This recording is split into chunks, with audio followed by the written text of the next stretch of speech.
Sé que me comprende bien. Thank you.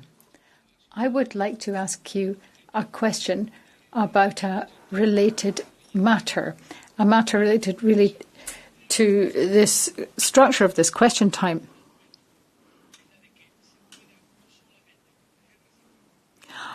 In terms of the critical infrastructure, it needs to be protected against hybrid attacks. Of course it does. But the information has got to be shared not only with member states, but also with citizens. It's actually quite shocking that there should be any controversy about this. We still don't seem to have details about the facts about this attack on Nord Stream. We don't seem to have clear information or a clear picture at all of how the interruption of the communications took place and whether there was potential espionage being carried out. In other instances, we've been concerned that there has been espionage targeting even leaders of the EU. So there are many instances about which we are worried and on which we need more information. So over and above investing in critical infrastructure protection, do we actually have a proper planned structure for dialogue and discussion on this? Thank you. Mr. Vice President. Sí, Presidente López Aguilar, estamos construyendo. Yes, Mr. López Aguilar, we are actually establishing such a structure in the EU, and it's intended to be a structure within which the member states will be responsible for notifying the European Union of these protective structures that they have, applying to all companies which are exposed to such hybrid and other threats. And they will also have an obligation to work together with the community institutions on identifying the appropriate solutions and identifying those responsible. My hope is that we will have a political agreement ere long, which will form the basis for further work in the immediate future. But at the moment, of course, the investigations are underway in the member states which were involved, and I therefore am not able to give any more detailed an assessment of the situation myself at this juncture.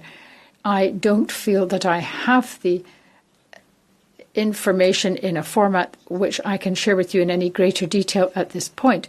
The member states that are involved have relied on expert testimony, and they have cooperated with us in putting together the draft directive, and the provisions which will be implemented, I think, will be very helpful.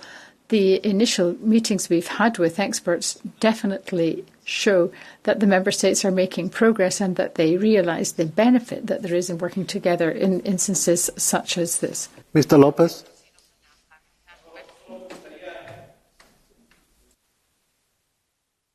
Vicepresidente Schinas expresara claramente. Thank you. Well, I think that the important thing is that we don't have this such situation again. We don't want to have interruptions to our gas supply. We don't want to have incidents such as the attack that took place on Nord Stream. We don't want to see incidents such as this, which could take place and not actually be attributable very quickly to the people responsible for carrying out the attack. It's very important for the European Union that it's able to identify if our infrastructure and our networks have been interfered with. Thank you. The only thing that sorry, it's coming. Yes, the only thing that I could add, and I think it's an important piece of information that President López Aguilar requests me to provide, is that when I announced that amongst the novelties of the Council recommendation that we're presenting today, we have this idea of blueprints on critical infrastructure, playbooks that our member states can use when they are faced with these types of situations and incidents. These blueprints, let me assure you, will include timely communication and information to citizens. So, to clarify your concern, this would not only be a situation where security experts discuss among themselves and investigate jointly. But as part of these blueprints that will be developed, there will be an obligation to communicate externally to citizens. This is an important element. Thank you very much.